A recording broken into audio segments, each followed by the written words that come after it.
Okay, yung mga ante ay pupunta ngayon ng Natrang. Ay, nagpapalawin yung Natrang. Yes, pero bago kami dumiretso ng Natrang, hanap muna kami ng So, I'm here with Alice in the Wonderland. She's not Alice Go for today's video.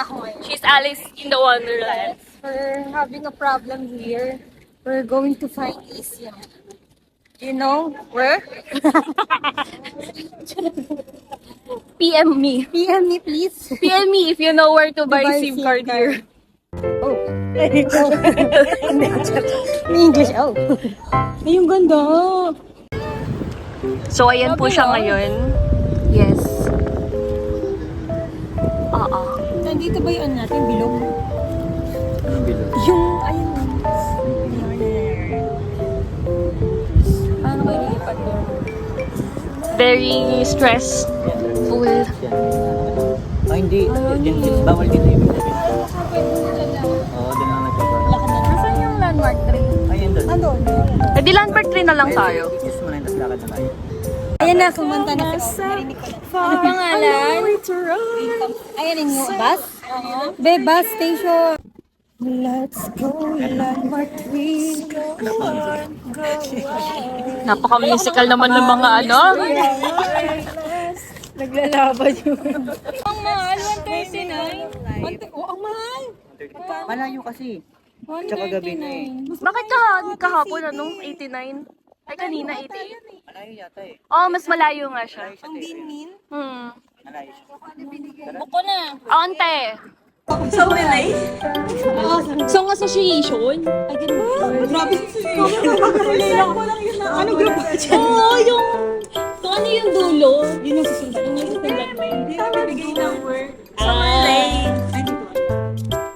Yung parang pitch perfect. Oo. Kahit anong tawag na. O, basta yun yung laro. In the end, wala kaming nabiling SIM card. So, nagtiwala na lang kami na meron pa rin kaming data pagdating namin ng Natrang. Sabi kasi sa amin ni Kuya na pinagbilhan namin sa airport, yung data daw ng SIM card na binili namin ay good for Ho Chi Minh City lang. So, tiwala lang.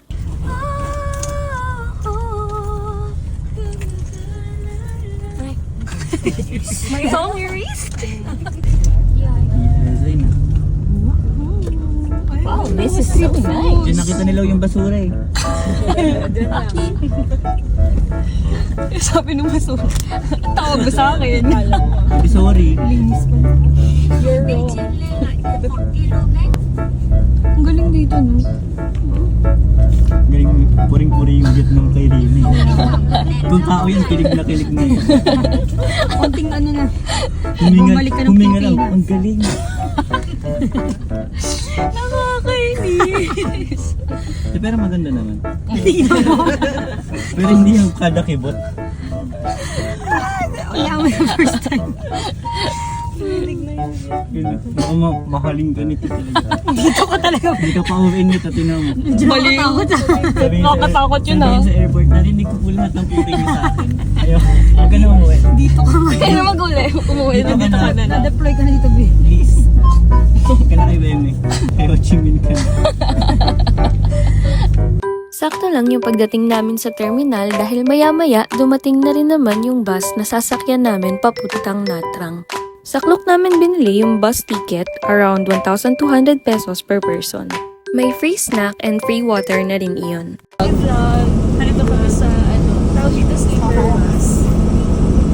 And sana makatulog tayo. Ang ingay po ng coffee break dito. How are you feeling right now? I'm happy because it's my first time here. Yes. Bye. Bye. We're going.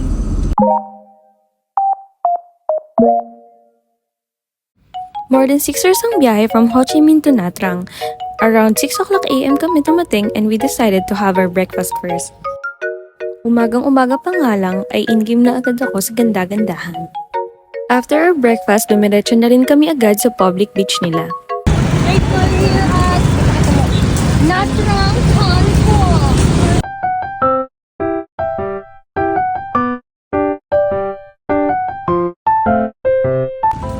Wow, beach na beach! Public beach. Beach. Uy, they have payong! May payong! May nakikita ko payong! Walang paliguan. Ayun yung kulay puti. Miss yun ang Philippines. This time hindi naman literal na maganda, pero cute lang. Kung public, maganda siya. Oo. Aesthetic. Sana ganito mangyari yung ganito sa Sa Manila Bay. Guys lang. Welcome! Alice in the Wonderland! Alice in Natrang na to. Hindi na siya in the Wonderland. Naku, grabe naman. Alam mo, hindi ako naliligo sa dagat pero kasi minsan lang. Actually, minsan ka lang mapunta ng Natrang. Kaya maliligo na ako. Actually, ngayon lang ata ako makapunta ng Natrang. Rina, anong password mo? So nag-photoshoot muna kami bago kami maligo sa dagat. Ayan na, malakas-lakas yan. Yan na. Mainit? Yeah. Pantropiko. Sa'yo kay Pantropiko. O go Pantropiko. Joke lang, di ba? Tatakbo ka. So ayan, nag-inarte rin kami at kunwaring nagtatakbuhan kami sa dalampasikan. And kailangan makapag-dance cover din tayo ng Beanie. Let's go, Beanie Girls! O, practice muna.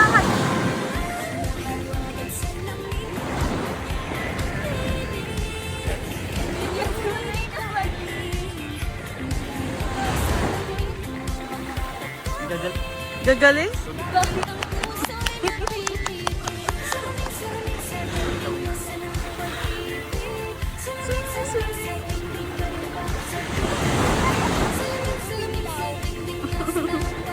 May nangongopya po ng steps. Yay! Galing mga Bini. Bini Mika? Bini Lat? Bini Claire? Bini Rin? Bini Rina. Bini Ann. Ayan ang mga ante at tuwang-tuwa na nakaligo na ulit sa dagat. Akala mo walang dagat sa Pilipinas. But rating ng Natrang Beach, for me, it's 7/10. Mas maganda pa rin yung mga dagat sa Pilipinas. After ng beach, ay dumiretso naman kami sa coffee shop na malapit lang din doon. Dito na kami nagstay at nagpalamig dahil sobrang init sa labas. Bumili kami ng mga cakes and smoothies nila and I'd say masarap naman lahat. Sila lang eh. Fake lang. Fake pony lang. Fake lang yung ginagawa niya. Kaya mo yan, girl. Yes, girl. Yes, girl. Dito na rin kami nag-ayos para naka-ready na kami sa mga susunod pa naming pupuntahan. Grabe to. Vacation. Ano punishment? Dito natin magdasal. Paglabas nga namin ng cafe ay sobrang init talaga sa Vietnam. Inakyat pa nga namin yung Longson Pagoda kaya lahat tuloy kami napatulala na lang. Nagpicture na nga lang kami kahit tirik yung araw para hindi naman sayang yung inakyat namin. Pinuntahan nga rin namin yung Natrang Cathedral kaso that time merong nakaburol kaya umalis din agad kami. Next stop is Ponagar Temple, pero dahil mainit nga, hindi rin kami masyadong nagtagal doon. Picture lang kami ng kaunti at lumipat na agad sa aming next destination. Meron nga kaming nasakyan na Grab driver na very friendly. Friendly Vietnamese, babe. Sabi niya nga, ang mga Pilipino daw may ingay. Yes, we are. We are so loud. Last on our stop is sa Susan Goy Cafe. So, masarap dito yung mga kape nila and masaya din magpakain ng isda. Pero legit, yung kape talaga nila dito ang pinakamasarap na kape na natikman ko sa Vietnam. And that concludes our one-day trip sa Natrang. Hindi rin lang kami masyadong nakapag-video kasi legit talaga sobrang init. And napagod kami sa biyahe dahil nag-sleeper bus kami and then uuwi din kami kinagabihan.